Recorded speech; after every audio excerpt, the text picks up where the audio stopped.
చూడండి, మనకి regular customers అని చెప్పి కొంతమంది ఉంటారు కదా, ఎక్కువ మన దగ్గరే బ్లౌజెస్ అవి కుట్టించుకుంటూ ఉంటారు. అలాంటి కస్టమర్స్కి ఇలాగే మనం ముందు చార్ట్ పేపర్ మీద బ్లౌజ్ ప్యాటర్న్స్ అనేవి చాలా నీట్గా front part, back part, hands, shape belt అన్నీ కూడా కటింగ్ చేసి ఉంచుకోవాలి వాళ్ళ సైజెస్లో.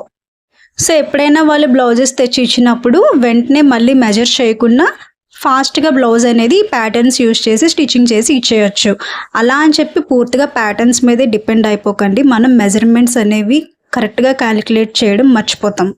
ఎప్పుడైనా వర్క్ బిజీలో ఉన్నప్పుడు వర్క్ని పీస్ఫుల్గా చేసుకోవడానికి ఇదొక మెథడ్ అనమాట.